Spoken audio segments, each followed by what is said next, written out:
Kembali tim Jimat punya cerita dengan judul Air Jeruk Peras.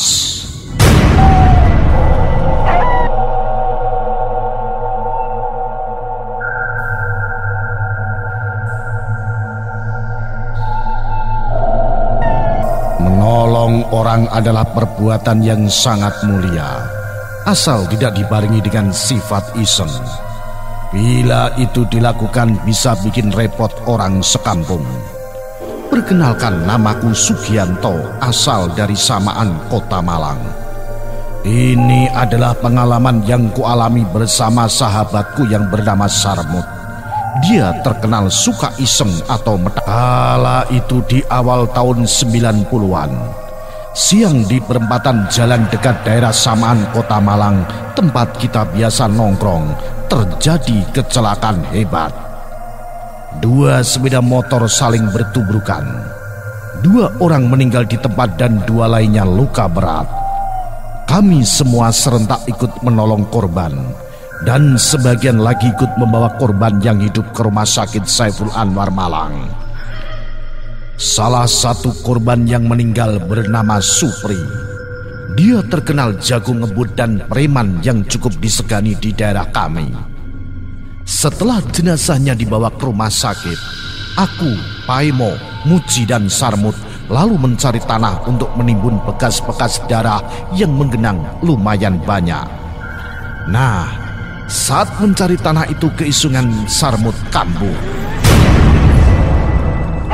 Toh, ayo njaluk banyu perasan jeruk nipis neng Busri, katanya berbisik kepadaku. Kayak apa, Mut? Tanyaku heran. Wis talah rasa kakean takon, katanya dengan mimik lucu. Tanpa minta persetujuan dengan yang lain, Sarmut lalu melangkah pergi menuju warungnya Busri. Tidak sampai 5 menit Sarmut sudah datang dengan satu buah jeruk peras yang cukup besar. Melihat Sarmut membawa jeruk peras, Paimo rupanya tanggap. Mut, diamput kau niku, ojo aneh-aneh lo. Awas, nek ono opo-opo aku gak gelem tanggung jawab yo, katanya sambil cepat-cepat menimbun darah itu dengan tanah. Sarmut hanya cengar-cengir. Halah, kon kabeh ancen licik. Lek sampai ono opo-opo, aku sing bakal ngadepi. Wah, ancane pekok kon iku, Mut. Setelah dirasa aman, karena bapak-bapak yang tadi menolong korban kecelakaan sudah pada pergi, Sarmut lalu mengucuri darah-darah itu dengan perasan jeruk nipis. Awas, rasakno kon pri-pri. Rupanya trauma perlakuan Supri terhadap Sarmut tempo hari masih berbekas di hatinya. Ya, waktu itu Supri dengan bengis mengusir kami dari lapangan bola, padahal kami sedang menyelenggarakan kompetisi sepak bola mini. Nampaknya Sarmut dendam dan ingin membalas sakit hatinya dengan jalan mengucuri darah almarhum Supri dengan air jeruk nipis. Konon, dengan cara itu arwah korban akan mengalami kesakitan yang luar biasa. Setelah puas mengucuri sisa-sisa genangan darah Supri, Sarmut lalu menimbunnya dengan pasir. Melihat apa yang dilakukannya, kami hanya bisa geleng-geleng kepala, tanpa pernah memikirkan bahwa ini akan menjadi awal teror bagi kampung kami.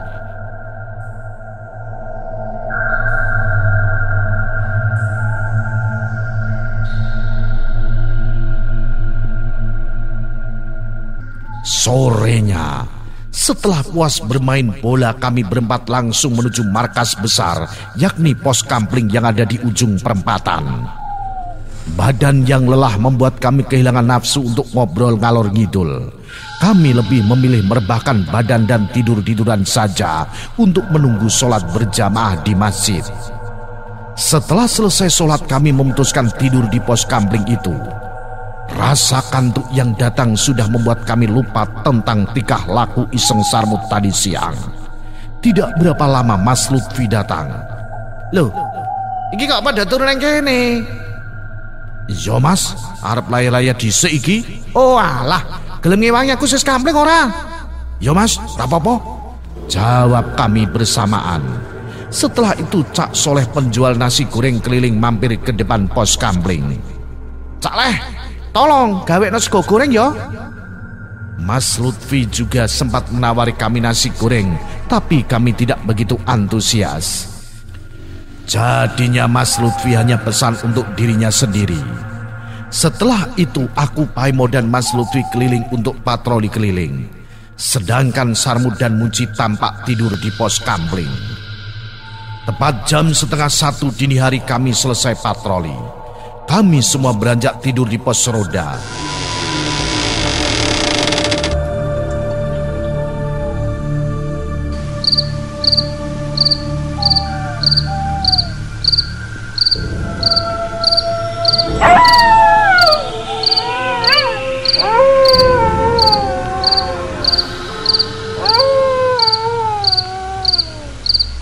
Belum berapa lama kami tidur ketika tiba-tiba Sarmut membangunkanku. "Toh, tangi, iku lho, rungokno," katanya dengan mimik ketakutan. Dengan malas aku bangun dan segera mau tidur lagi. Namun Sarmut terus mengguncang-guncangkan badanku. "Waduh, kok niki umek kae, ono opo sih, Mut?" kataku sambil membetulkan letak sarungku. Begitu aku bangun, yang lainnya ikut bangun termasuk Mas Lutfi.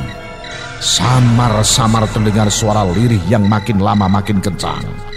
"Aduh, perih mbok, tolong aku. Waduh, perih mbok, tolong aku mbok." Suara menyayat itu terdengar timbul tenggelam. Kadang sangat dekat, kadang terasa sangat jauh. Kami berlima hanya bisa diam. Sambil menajamkan telinga dan mata, kami mencari sumber suara yang menyayat hati itu. Sarmut yang terkenal pemberani dan suka iseng itu langsung meloncat dan memilih duduk di sebelah Mas Lutfi. Aduh, perih. Sopo sing kurang ajar ngeceri getihku yo. Perih mbok, perih, tulung ono aku. Terdengar lagi suara rintihan itu. Serentak pandangan kami tertuju kepada Sarmut. "Harawis, kapok kon Mut, saiki Demeti Supri metu," kata Muci kesal. Belum sempat kami beranjak, tiba-tiba Sarmut berteriak. Rek, neng perapatan iku, delokon iku rek."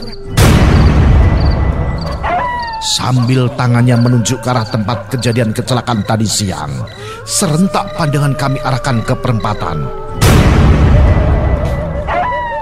"Astagfirullah, ono pocongan, ono pocong." Kali ini giliran Paimo berteriak histeris sambil menunjuk ke arah perempatan. Masya Allah, kami semua melihat sosok tubuh berbungkus kain kafan lusuh melayang ke arah kami.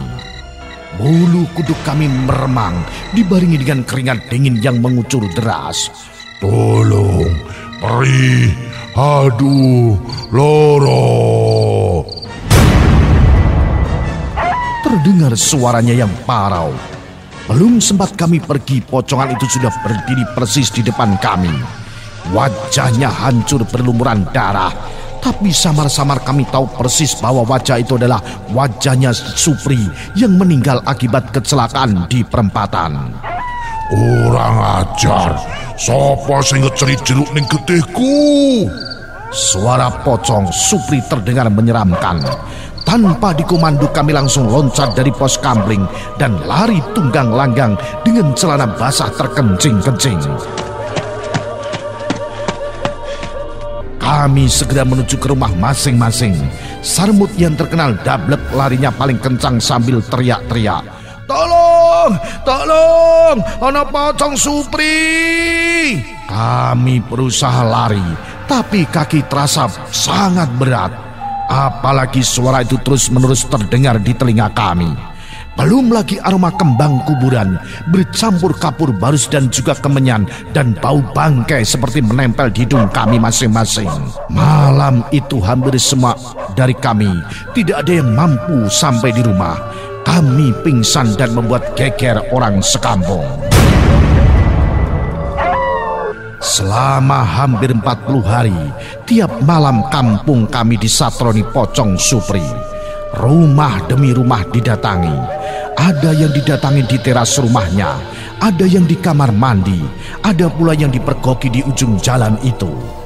Tak peduli rumah gedong atau semi permanen, semua dapat giliran dikunjungi oleh pocong Supri. Warung Busri yang paling parah, sampai-sampai Busri ngungsi ke rumah saudara yang ada di Kepanjen. Berbagai upaya telah dilakukan mulai dari mengundang paranormal sampai pengajian. Namun teror pocong kesakitan itu tidak berkurang. Bahkan semakin menjadi-jadi. Bahkan sebuah koran lokal meliput kejadian itu lengkap dengan bumbu-bumbu penyedapnya. Jadinya kampung kami tidak saja makin terkenal, juga selama 40 hari penuh bagai kampung mati. Tidak ada yang berani keluar dari rumah.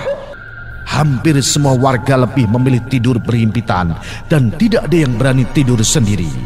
Sementara pocong itu dengan seenaknya bisa muncul dimanapun tanpa kula nuwun terlebih dahulu. Anehnya, setelah 40 hari teror pocong itu hilang dengan sendirinya. Persis pepatah datang tak diundang, pulang tak diantar. Salam misteri, salam Cimatres.